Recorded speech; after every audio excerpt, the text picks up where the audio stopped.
नमस्कार मंडळी, आज आपण आलो आहोत मांगरूळ ग्रामपंचायत अंतर्गत येणाऱ्या या परिसरात. या ठिकाणी मोठ्या प्रमाणात क्रशर्स आहेत, गिट्टी खदानी आहे चहू बाजूंनी. आणि हा अतिशय महत्त्वाचा आणि वर्दळीचा मार्ग आहे. इकडे चिमूर भिसी, इकडे गिरड मार्ग आहे आणि इकडे उमरेड. तर या मार्गाने ये जा करणारे नागरिक, इथले स्थानिक शेतकरी, तसेच या बाजूलाच असलेली एक आश्रमशाळा, तिथे असलेले विद्यार्थी, या सर्वांना या सगळ्या गोष्टीचा खूप त्रास होतो आहे. आणि हे क्रशर चालक जे आहे नियमबाह्य पद्धतीने क्रशर चालवतात अशी या नागरिकांची तक्रार आहे. कारण की जिकडे तिकडे धुळीचं साम्राज्य पसरलेलं आहे. तर आता आपण या शेतकऱ्यांकडनं, या पीडित लोकांकडनं जाणून घेऊया. मॅडम नमस्कार. नमस्कार. काय नाव आपलं? मंजुषा सुनील चिपकाटे. काय समस्या, काय त्रास आहे तुम्हाला? ही शेती आहे मागे असलेली, आम्ही ठेक्यानं केली आहे. अच्छा. तर यामध्ये आम्ही भरपूर खर्च केला, पण त्या खर्चानुसार आम्हाला पीक झालेलं नाही. आणि आता जे पीक आहे त्यावर धुळामुळे सगळं नुकसान झालंय, त्याला भाव मिळणार नाही काही. आणि ज्या मजूर येतात त्यांच्या आरोग्याची पण समस्या भरपूर आहे, की त्यांना श्वास घेण्यात त्रास होते. मजूर यायला तयार नाही आमच्या अच्छा, म्हणजे शेतामध्ये. श्वसनाचे त्रास होतात, त्यामुळे हो. मजूर इथे कामाला यायला तयार तयार नाही. नाही. हो, तर ही खूप मोठी अडचण आहे. अडचण आहे. तुमची काय मागणी आहे? आमची नुकसान भरपाई द्यावा, आमची एवढीच मागणी. नमस्कार, माझे नाव सुशील सुरेशरावजी घुमडे. माझी इथे 5 एकर शेती आहे. अच्छा. धुळीमुळे प्रॉब्लेम तसा भरपूर आहे, खूप जास्त त्रास आहे. मजूर लोक हात लावायलाही तयार नाही. तुम्ही जास्त पैसे देऊन सुद्धा त्यांना जरी म्हटलं तरी ते हात तयार नाही. इथपासून येऊन ते वापस चालले जातात. किती वर्षापासून हा त्रास तुम्हाला सहन करावा लागत तरी आहे? आम्हाला इथे 6 ते 7 वर्षापासून हा त्रास. तुम्ही या त्रासाच्या या मी 2-3दा तक्रारी केल्या आहे? तक्रारी केल्या. ग्रामपंचायतमध्ये पण मी निवेदन दिले होतं. हं.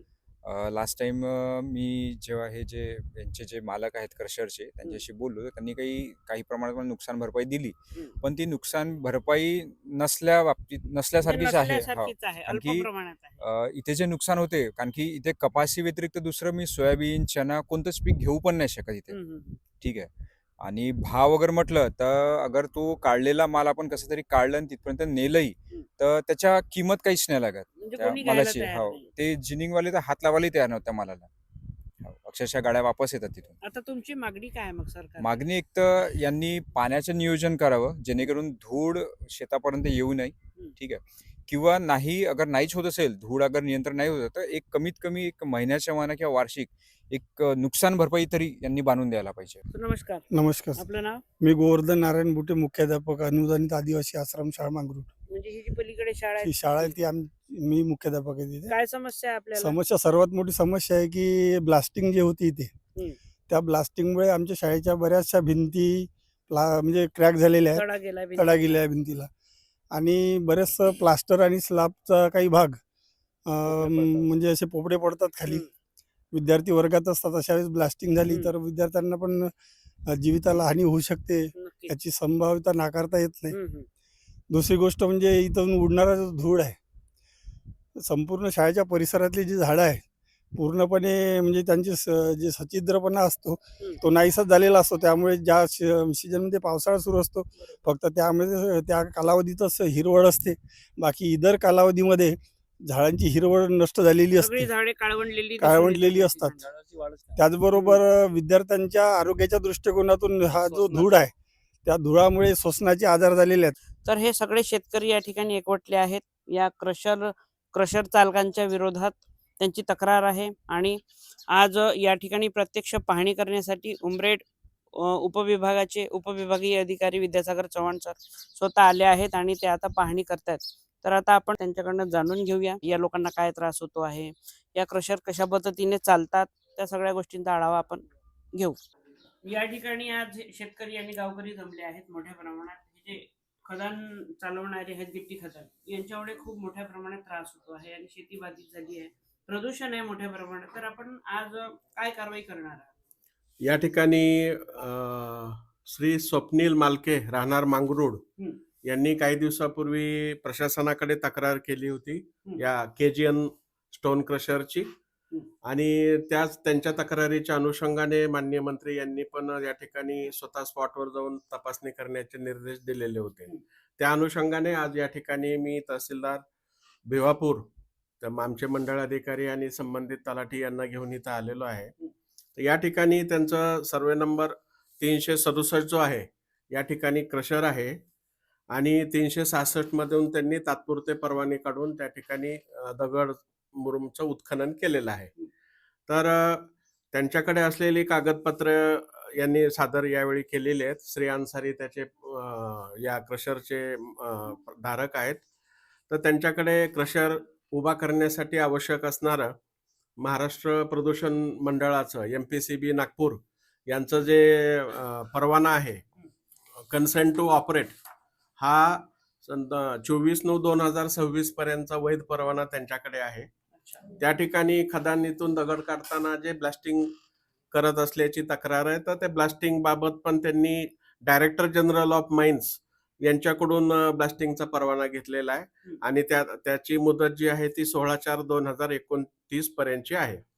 आता त्यांनी कलेक्टर ऑफिसचं पण त्यांच्याकडे क्रशरची परवानगी आहे, येणे केलेलं आहे. आता सर्वे नंबर 366 मधून ते क्रशिंगसाठी जो दगड आहे, बोल्डर आहे, ते काढतात.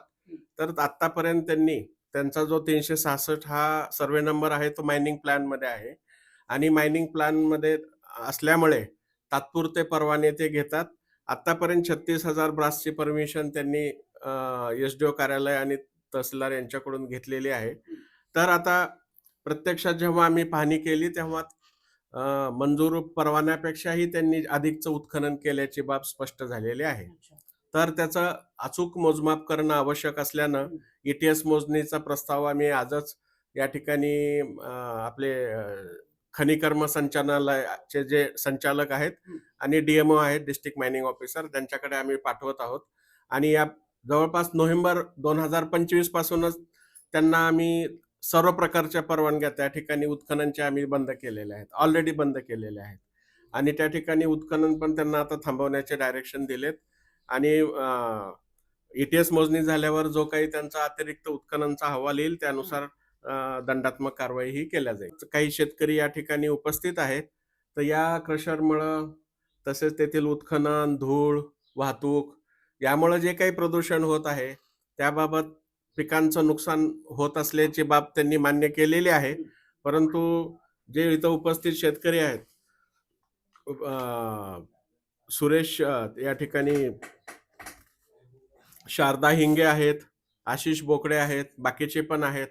परंतु त्यांनी ते नुकसान भरपाईची पिकांचं जे नुकसान होत आहे त्याची नुकसान भरपाई ते देत असल्याची त्यांनी या ठिकाणी सांगितले आहे. त्यांचं पण आम्ही बयान नोंदवत आहोत. काय नाव तुमचं? स्वप्नील नामदेव मालके. मी मांगरूळला राहतो. काय समस्या आहे तुमची? समस्या या क्रशरबद्दल धुळाची समस्या होती, त्याच्यानंतर अवैध उत्खननाची समस्या होती आणि दुसरी म्हणजे इथे जे शाळा आहे, शाळेला जे बोर ब्लास्टिंगमुळे जे हादरे बसतात, त्याच्यानंतर ते धूळ जाते. दिवस रात्र ह्या कंपन्या सुरू असतात आणि त्या धुळामुळं रस्त्याने येणारे जाणारे जे टू व्हीलर चालक आहेत आणि गावा आजूबाजूचे जे परिसरातले त्या सर्वांना त्रास आहे या धुळाचा. अच्छा, मग आता ठीक आहे. तुमची मागणी काय आहे तर प्रशासनाला?